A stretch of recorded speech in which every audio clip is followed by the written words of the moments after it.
Hi, I'm Jody Worrell. Today I'd like to show you the basics you'll need to solo or play rhythmic figures using double stops over a groove of E major to A major. The track is reminiscent of the Allman Brothers, and the intervals we'll play are called thirds.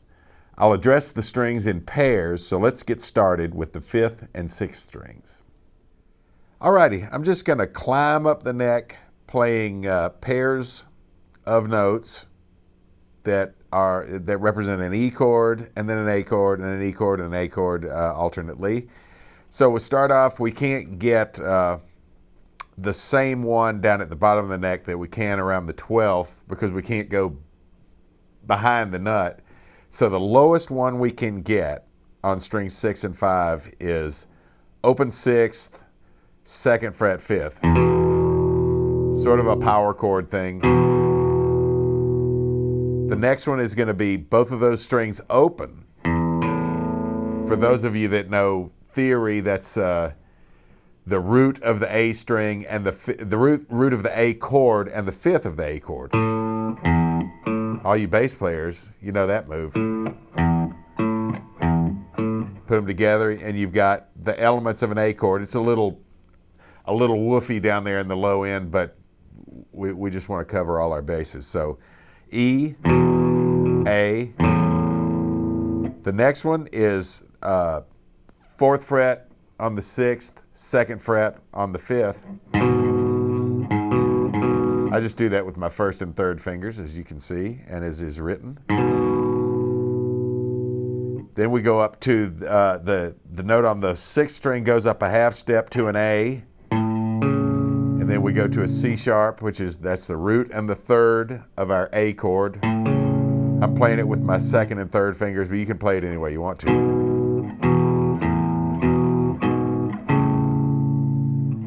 Next one is right across the 7th fret on both of those strings, which is exactly the same representation of the E chord as that was of the A chord, where the root is on the 5th string. Now we just raise that lower note up a whole step, and we have this, which is the 3rd of the A string, 3rd of the A chord, and the 5th of the A chord. It doesn't have an A in it. Still doesn't. That doesn't eliminate it. It's still part of an A chord. We're only playing 2 notes, so we can't have all 3. Next up is 11th fret, 5th string, 12th fret, 6th string. That's the one I couldn't do down here at the bottom because I can't get that note that's behind the nut. Next one is right across the 12th fret, which is the same thing we had an octave lower here. So you can see now they just repeat. Once you know it in an octave up the neck, then all it does is start over around the 12th fret, at the 12th fret. The one we won't have written is this, that's not even really thirds. It's a root and a 5th, but that's all I could do down at the bottom. So right up here we can do this. So forget that one for the moment. So we're back to our A right across the 12th fret. Then we go up to here, 16 and 14 on the 6th and 5th. That's our E again, just a root octave up from here. See, I look at the 12th fret and I really think of more of 2nd fret, 4th, 5th, 7th, 9th. I just think of the whole business starting over rather than thinking 12, 13, 14, 15. I kind of just think of these as all the the previous numbers that they had when this was the nut. But for the sake of argument, we got to say this is the 16th and the 14th. 17, 16, 6 and 5. Then right across what used to be the 7th fret, it's now the 19th fret. 7 plus 12. And then these are a little bit impractical up here, but we got to see everything we got. Then what is that? The 21st and the 19th. So we've got E chord, A chord, E chord, A chord, E chord, A chord, E chord, A chord, E chord, A chord, E chord, A chord. And there's a whole bunch of them on strings 6 and 5. Now I'll crank up our track and run through them in order. Then I'll play freeform using only those intervals on those strings.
We'll now move to strings 5 and 4. All right, here are strings 5 and 4. All the same rules apply. We're starting off with just right across the 2nd fret of those two strings, which you'll recognize as being the same as right across the 7th fret of these two. They all spill together and all this stuff dovetails, and you can choose your spots. Once we've gone through all of it, you can choose your spots where you want to change to different pairs of strings so we don't have to run up and down one pair. We just want to know what's available on each pair. So here we are for E, right across the 2nd fret. 4 and 2 for A. The first number I'm going to say each time is the lower string. So 2 and 2 for E, 4 and 2 for A, 7 and 6 for E, 7 and 7 for A, 11 and 9 for E, 12 and 11 for A, 14 across, and that's not a crossword puzzle clue, 14 across. Right across both of those strings at the 14th for our E chord, 16, 14 for A, 19, 18 for E, 19, 19 for A, and we're out. The only other one we really could have would be 1921, which is more like kind of a power chord thing, but it's worth knowing.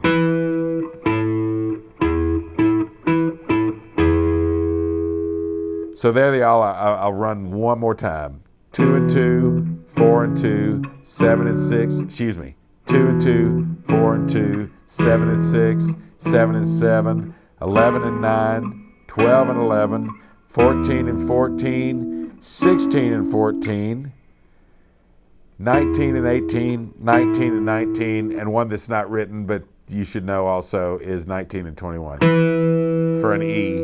And then we are truly out of room because our next one would be off the end up by the pickup. So there they are. Now let's hear that group against our track, first in order and then freeform.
Predictably, we'll now learn the intervals on strings 3 and 4.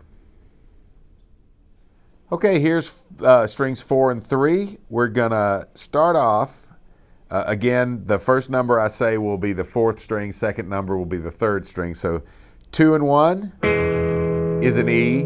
You'll recognize that from here and from here. This kind of lesson really goes a long way toward cementing in our mind exactly where things repeat and how we can get certain sounds in a variety of places on the neck, so that we increase the chances that if we're looking for a certain sound, we'll know where it is that's not 10 frets away. And that's just knowing your neck, both what I call vertically and horizontally. So parallel with the strings and perpendicular to the strings.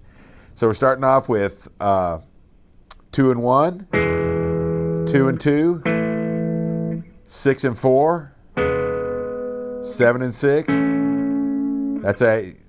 Let me start again.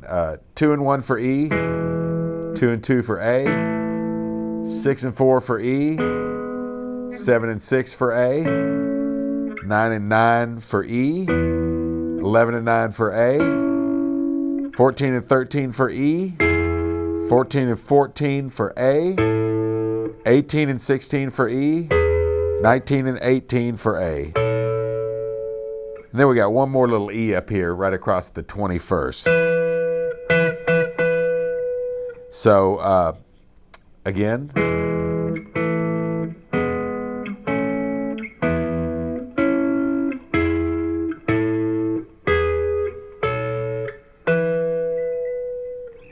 There they are. I'll play those against our track.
We've now worked our way down to strings 3 and 2.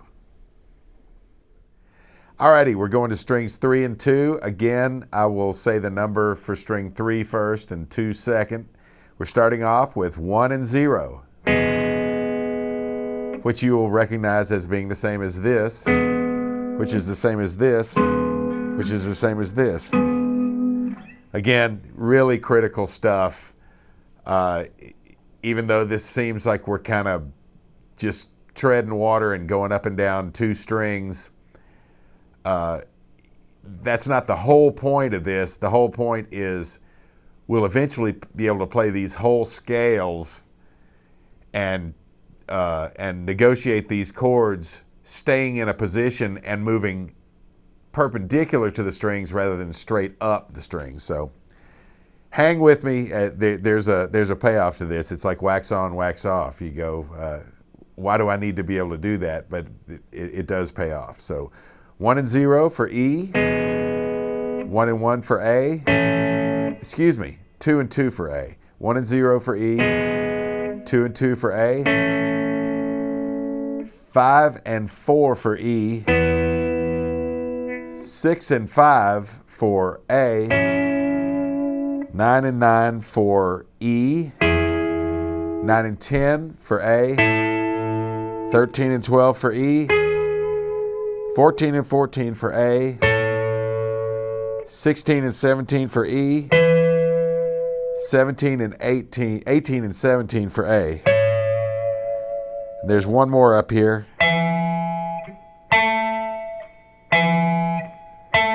Straight across the 21st, and then 21 and 22. A little bit impractical, but you can get there. Anyway, bottom to top, E, A, E, A,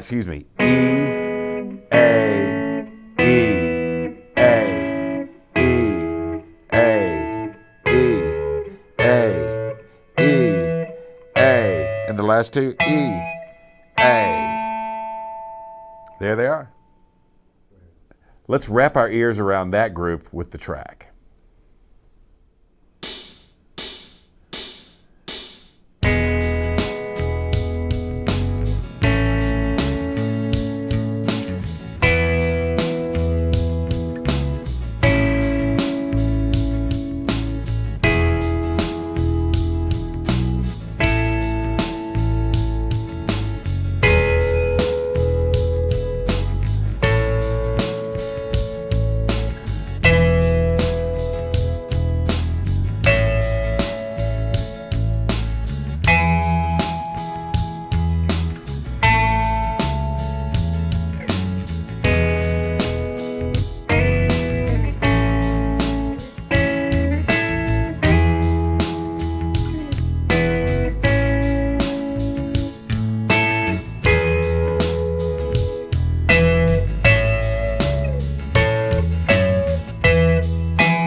And finally, we're at strings 2 and 1. Okay, here we are at strings 2 and 1. I will say the number for 2 and then the number for 1. So it's 0 and 0 gives us our first E chord here. 2 and 0 is A. 5 and 4 is E. 5 and 5 is A. 9 and 7 is E. 10 and 9 is A. 12 and 12 is E. 14 and 12 is A. 17 and 16 is E. 17 and 17 is A.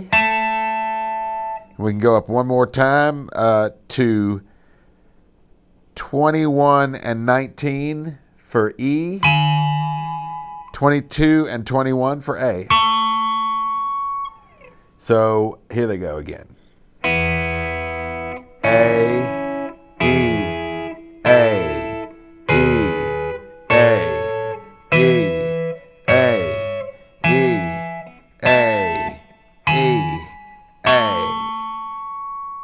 Those are our double stops for 2 and 1. Let's hear that last pair against the jam track.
The way to take this to the next level and to make it sound more musical is to add some expression with hammer-ons.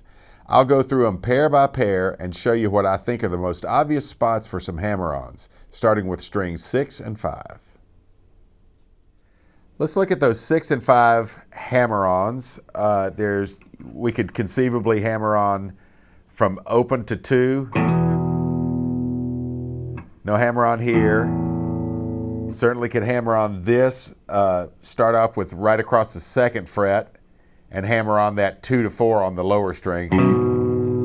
You really got to get into a guitaristic position. You'll never pull that off with the old thumb over the top. You got to get down here. My thumb is low, man, so I can get, because you really got to get some clearance or you're going to do this. We don't want that sound. So if you hear that, it means you're killing the 5th string when you hammer down. Listen to it one more time. Notice how you hear 2 notes and then 1? We want this, 2 and 2.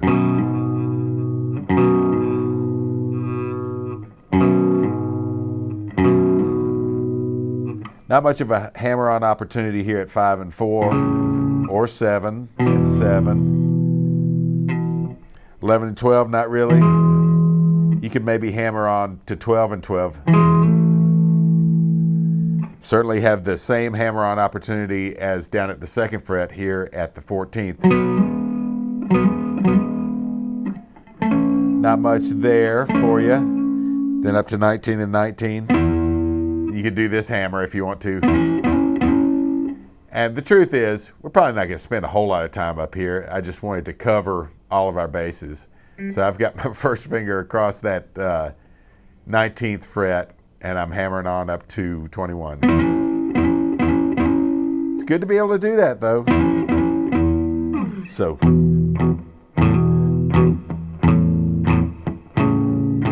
Sorry.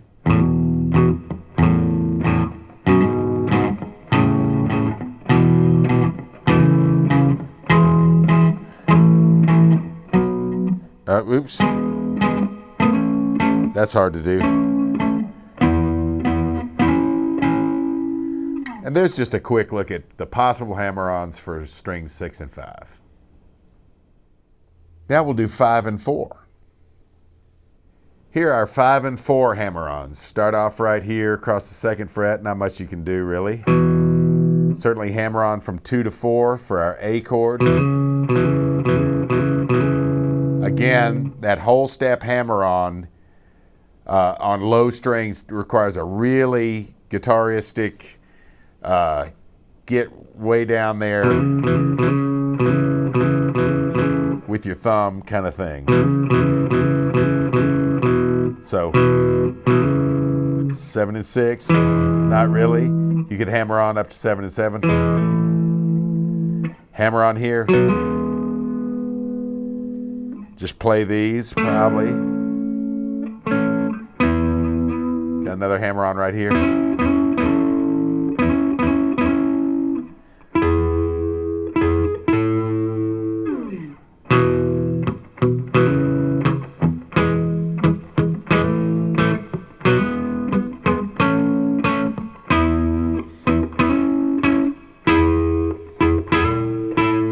That's a little hard. But you get the idea, and those are our hammer-ons for strings 5 and 4. Moving on to 4 and 3. Hammering on for strings 4 and 3, we start off with 2 and 1. That's just going to be, well, you might be able to hammer on up to that from an open 1st string. That's kind of cool. Don't want to let yourself hear that open 3rd string, though, for any length of time. That's just a little grace note. 2 and 2. Now we can come up to 4 and make a little bar and hammer on from 4 to 6 on the lower string. 7 and 6. I did a slide for both of them. You don't have to, though. Here's another one from you're right across that 9th fret on these 2 strings. Then you just play that for our E chord. Then hammer the lower string up a whole step for the A chord. And you'll start hearing, once we start making licks out of this and putting hammer-ons and so on, the style points into it, you'll start to hear licks you've heard in songs and famous stuff that you may already know. We may be uncovering some things like that. God knows we've heard that in a million songs.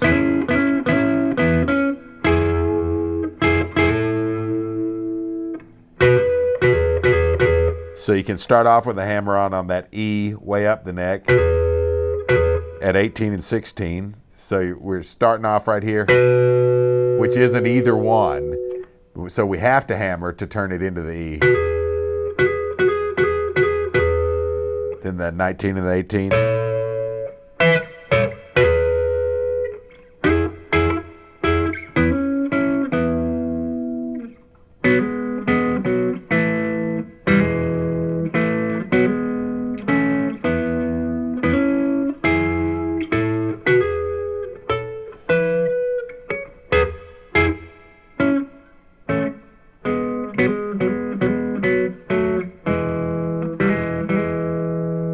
There's strings 4 and 3.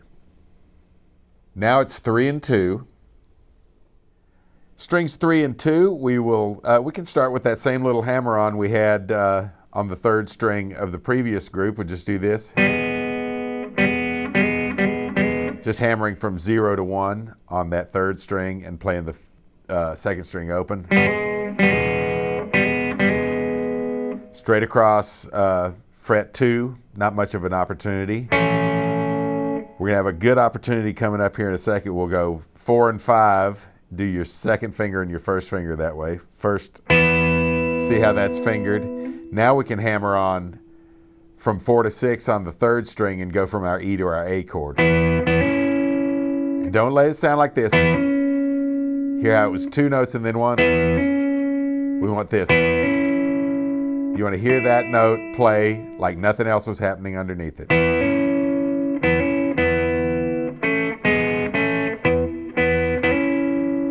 Right across the 9th. Hammer on up to that 10th on the higher string. 12th fret and 13th fret. You can hammer on that 4 and 3.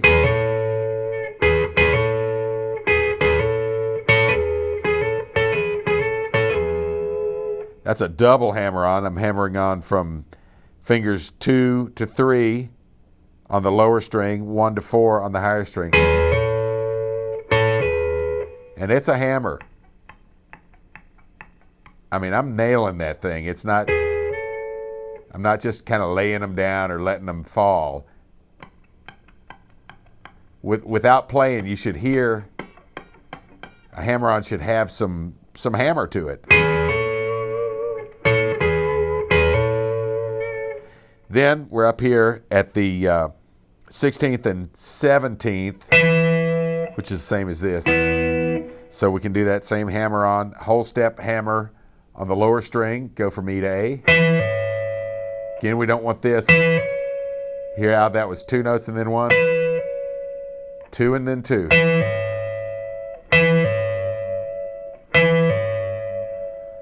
Then all the way up here across the 21st. 21 and 22. If you can do it, have at it. That's hard.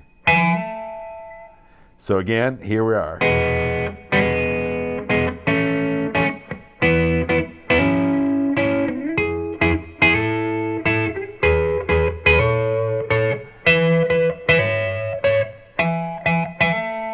I did it.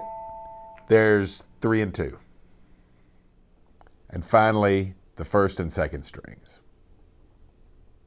All right, here are strings 2 and 1 for our hammer-on exercise. Not much hammering for 2 open strings, so here they go. That's our E chord. I'll hammer on from 0 to 2 on the second string and leave the first string open. Again, don't let it sound like this. Notice that went from 2 notes to 1. That's not what we want. We want this.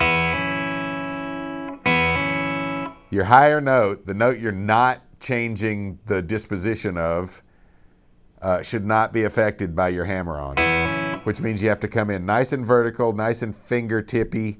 You can see, notice how you can't see my fingernail on any of my fingers, well, a little bit on the first, but on my fretting finger, I'm not doing this, because that,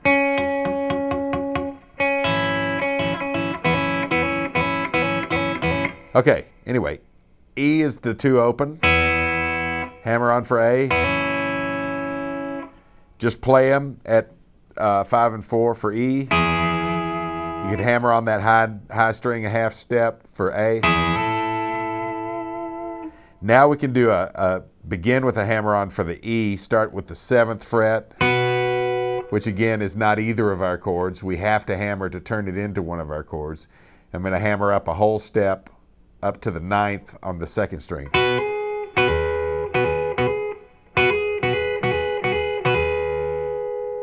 Then 10 and 9, excuse me.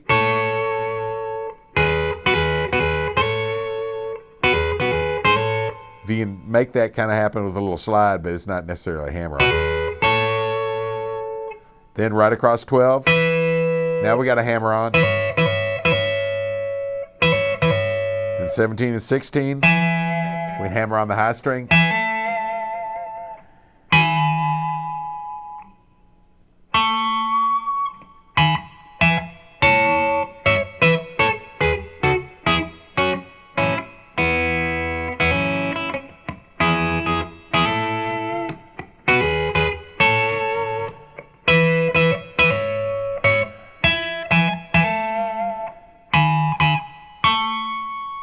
And there they are for 2 and 1.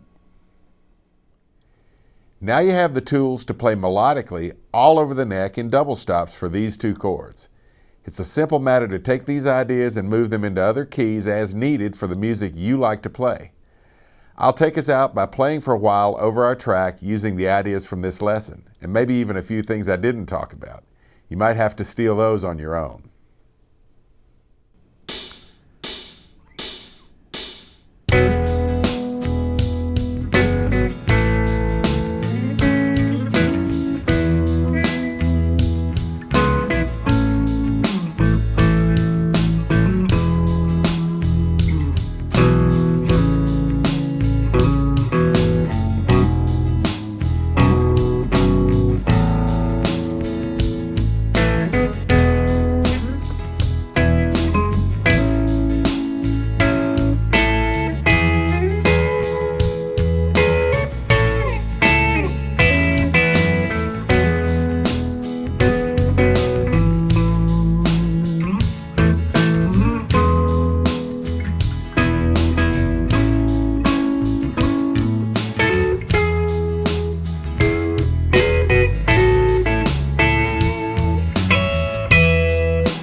I hope this has opened some doors for you in your quest for playing melodic solos over chord changes. Be sure and explore the site for a wide variety of lessons. I'm Jody Worrell. We'll see you next time.